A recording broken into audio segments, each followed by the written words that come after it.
international conventions. Nature Conservation 1. United Nations Conference on Environment and Development, UNST 2. Convention on Biological Diversity, CBD, 3. Ramsar Convention on Wetlands 4. Convention on International Trade in Endangered Species of Fauna and Flora, CITES, 5. The Wildlife Trade Monitoring Network, Traffic, 6. Convention on the Conservation of Migratory Species, CMS, 7. Coalition Against Wildlife Trafficking, CAWT, 8. International Tropical Timber Organization, ITTC, 9. United Nations Forum on Forests, UNFF, 10. International Union for Conservation of Nature and Natural Resources, IUCN, 11.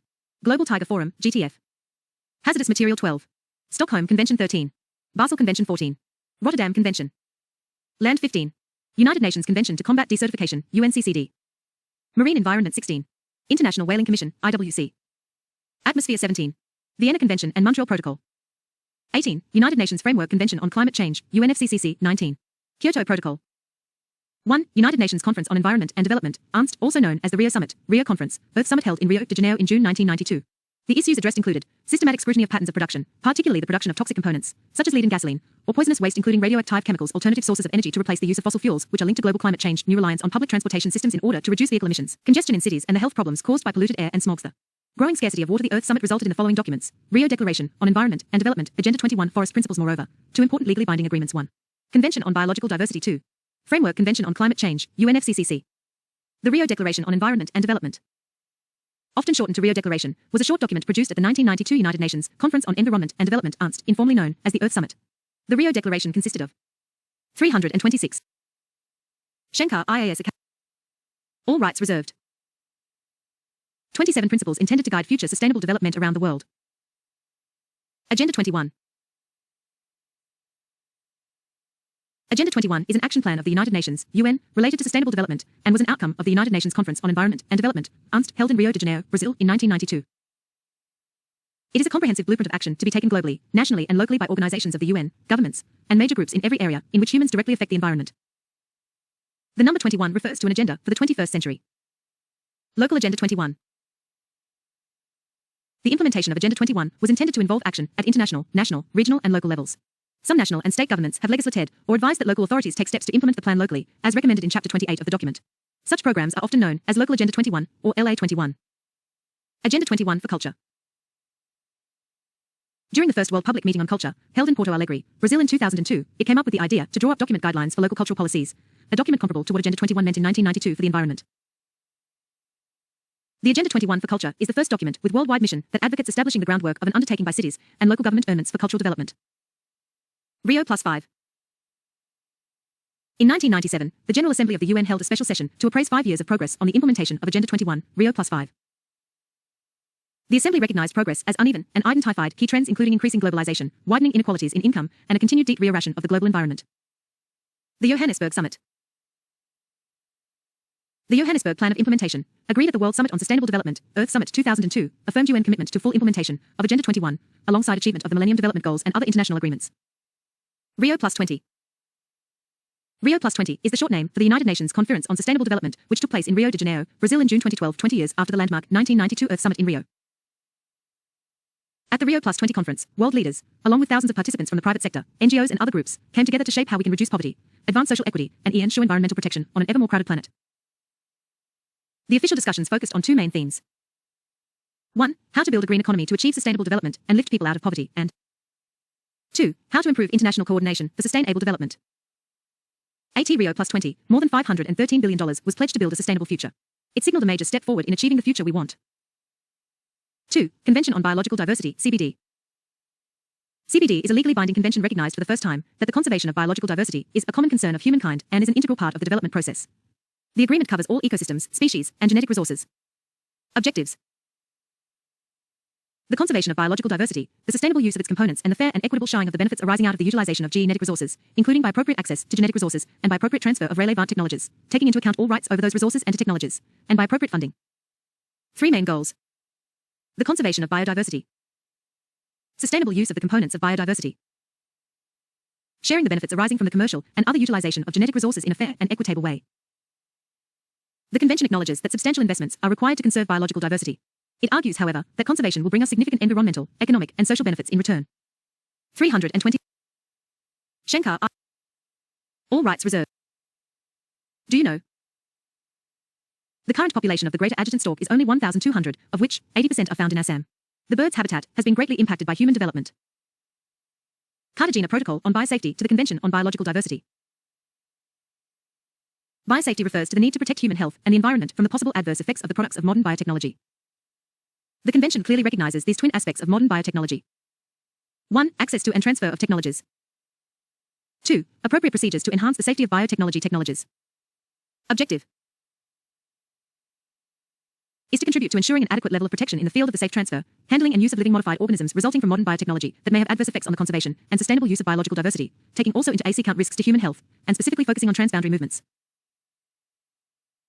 The Cartagena Protocol on Biosafety is an additional agreement to the Convention on Biological Diversity. The protocol establishes procedures for regulating the import and export of LMOs from one country to another. The protocol also requires parties to ensure that LMOs being shipped from one country to another are handled, packaged and transported in a safe manner. The shipments must be accompanied by documentation that clearly identifies the LMOs, specifies any requirements for the safe handling, storage, transport, and use and provides contact details for further information. There are two main sets of procedures, one for LMOs intended for direct introduction into the environment, known as the Advance Informed Agreement, AIA, ProSture, and another for LMOs intended for direct use as food or feed, or for processing, LMOSFFP. Advance Informed Agreement. Under the AIA procedure, a country intending to export an LMO for intentional release into the environment must notify in writing the party of import before the first proposed export takes place. The party of import must acknowledge receipt of the notification within 90 days and must communicate its decision on whether or not to import the LMO within 270 days. Parties are required to ensure that the decisions are based on a risk assessment of the LMO, which must be carried out in a scientifically sound and transparent manner. Once a party takes a decision on the LMO, it is required to communicate the decision as well as a summary of the risk assessment to a central information system, the Biosafety Clearinghouse, BCH. LMOs food or feed, or for processing. Under the procedure for LMOSFFP, parties that decide to approve and place such LMOs on the market are required to make the decision and relevant information, including the risk assessment reports, publicly available through the BCH. Nagoya, Kuala Lumpur Supplementary Protocol. The Cartagena Protocol is reinforced by the Nagoya, Kuala Lumpur Supplementary Protocol on Liability and Redress. The supplementary protocol specifies response measures to be taken in the event of damage to biodiversity resulting from LMOs. The competent authority in a party to the supplementary protocol must require the person in control of the LMO operator to take the response measures, or it may implement such measures itself and recover any costs incurred from the operator. Nagoya Protocol. The Nagoya Protocol on Access to Genetic Resources and the Fair and Equitable Sharing of Benefits Arising from Their Utilization, ABS, to the Convention on Biological Diversity, is a supplementary agreement to the Convention on Biological Diversity. It provides a transparent legal framework for the effective implementation of one of the three objectives of the CBD. Objective is the fair and equitable sharing of benefits arising from the utilization of genetic resources, thereby contributing to the conservation and sustainable use of biodiversity. 328. All rights reserved. Obligations. The Nagoya Protocol sets out core obligations for its contracting parties to take measures in relation to access to genetic resources, benefit sharing and compliance. Access obligations. Domestic level access measures are to create legal certainty, clarity and transparency. Provide fair and non-arbitrary rules and procedures. Establish clear rules and procedures for prior informed consent and mutually agreed terms. Provide for issuance of a permit or equivalent when access is granted. Create conditions to promote and encourage research contributing to biodiversity conservation and sustainable use. Pay due regard to cases of present or imminent emergencies that threaten human, animal or plant health. Consider the importance of genetic resources for food and agriculture for food security. Benefit sharing obligations. Domestic level benefit sharing measures are to provide for the fair and equitable sharing of benefits arising from the utilization of genetic resources with the contracting party providing genetic resources. Utilization includes research and development on the genetic or biochemical composition of genetic resources, as well as subsequent applications and commercialization. Sharing is subject to mutually agreed terms. Benefits may be monetary or non-monetary, such as royalties, and the sharing of research results. Compliance obligations. Specific obligations to support compliance with the domestic legislation or regulatory requirements of the contracting party providing genetic resources, and contractual obligations reflected in mutually agreed terms. Are significant innovation of the Nagoya Protocol. Contracting parties are to take measures providing that genetic resources utilized within their jurisdiction have been accessed in accordance with prior informed consent, and that mutually agreed terms have been established, as required by another contracting party. Cooperate in cases of alleged violation of another contracting party's requirements. Encourage contractual provisions on dispute resolution in mutually agreed terms. Ensure an opportunity is available to seek recourse under their legal systems when disputes arise from mutually agreed terms. Take measures regarding access to justice. Take measures to monitor the utilization of genetic resources after they leave a country, including by designating effective checkpoints at any stage of the value chain, research, development, innovation, pre-commercialization, or commercialization. Traditional knowledge. The Nagoya Protocol addresses traditional knowledge associated with genetic resources with provisions on access, benefit sharing, and compliance. It also addresses genetic resources where indigenous and local communities have the established right to grant access to them. Contracting parties are to take measures to ensure these communities' prior informed consent and fair and equitable benefit sharing, keeping in mind community laws and procedures, as well as customary use and exchange. Importance. The Nagoya Protocol will create greater legal certainty and transparency for both providers and users of genetic resources by establishing more predictable conditions for access to genetic resources, helping to ensure benefit sharing when genetic resources leave the contracting party providing the genetic resources. By helping to ensure benefit sharing, the Nagoya Protocol creates incentives to conserve and sustainably use genetic resources, and therefore enhances the contribution of biodiversity to development and human well-being. The biodiversity target. It was adopted in May 2002 during the 6th Conference of the Parties to the Convention on Biological Diversity. The target aimed to achieve, by 2010, a significant reduction of the current rate of biodiversity loss at the global, regional and national level as a contribution to poverty alleviation and to the benefit of all life on Earth. 300 and all rights reserved. Unfortunately, we were unable to meet the target. As we are facing an ever-increasing biodiversity crisis, we need a new, clear and realistic target to respond to it. Strategic Plan for Biodiversity 2011 to 2020. In the 10th meeting of the Conference of the Parties, held in 2010, in Nagoya, Aichi Prefecture, Japan, adopted a revised and updated strategic plan for biodiversity, including the Aichi biodiversity targets, for the 2011-2020 period. The 10th meeting of the Conference of the Parties agreed to translate this overarching international framework into national biodiversity strategies and AC time plans within 2 years. Additionally, the meeting decided that the 5th national reports, due by the 31st of March, 2014, should focus on the implementation of the 2011 to 2020 strategic plan and progress achieved towards the Aichi biodiversity targets. 28.2 Aichi biodiversity targets. Strategic Goal A. Address the underlying causes of biodiversity loss by mainstreaming biodiversity across government and society. 1. By 2020, at the latest, people are aware of the values of biodiversity and the steps they can take to conserve and use it sustainably. 2. By 2020, at the latest, biodiversity values have been integrated into national and local development and poverty reduction strategies and planning processes and are being incorporated into national accounting, as appropriate, and reporting systems.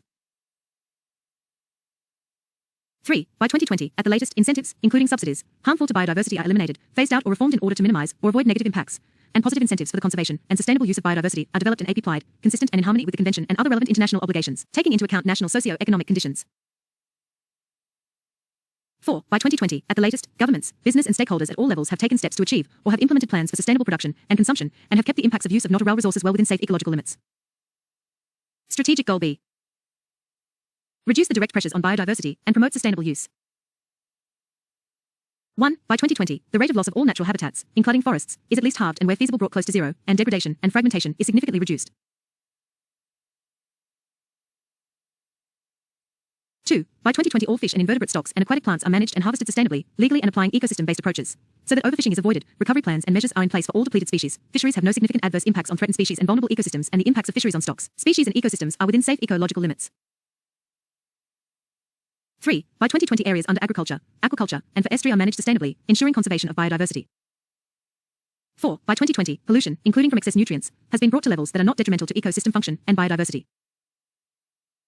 5. By 2020, invasive alien species and pathways are identified and prioritized, priority species are controlled or eradicated, and measures are in place to manage pathways to prevent their introduction and establishment. 6. By 2015, the multiple anthropogenic pressures on coral reefs and other vulnerable ecosystems impacted by climate change or ocean acidification are minimized, so as to maintain their integrity and functioning. Strategic Goal C. To improve the status of biodiversity by safeguarding ecosystems, species and genetic diversity. 1. By 2020, at least 17% of terrestrial and inland water, and 10% of coastal and marine areas, especially areas of particular importance for biodiversity and ecosystem services, are conserved through effectively and equitably managed, ecologically representative and well-connected systems of protected areas and other effective area-based conservation measures, and integrated into the wider landscapes and seascapes. 2. By 2020, the extinction of known threatened species has been prevented and their conservation status, particularly of those most in decline, has been improved and sustained. 3. By 2020, the genetic diversity of cultivated plants and farmed and domesticated animals and of wild relatives, including other socioeconomically, as well as culturally valuable species, is maintained, and strategies have. 330.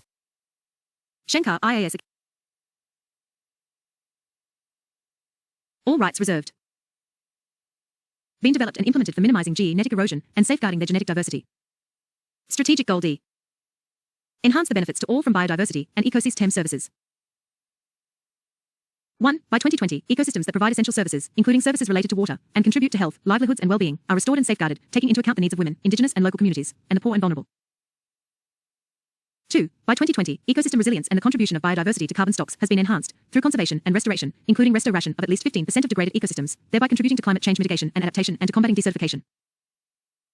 3. By 2015, the Nagoya Protocol on Access to Genetic Resources and the Fair and Equitable Sharing of Benefits arising from their utilization is in force and operational, consistent with national legislation. Strategic Goal E. Enhance implementation through participatory planning, knowledge management, and capacity building. 1. By 2015, each party has developed, adopted as a policy instrument, and has commenced implementing an effective, participatory, and updated national biodiversity strategy and action plan. 2. By 2020, the traditional knowledge, innovations, and practices of indigenous and local communities relevant for the conservation and sustainable use of biodiversity, and the customary use of biological resources, are respected, subject to national legislation and relevant international obligations, and fully integrated and reflected in the implementation of the Convention with the full and effective participation of indigenous and local communities at all relevant levels.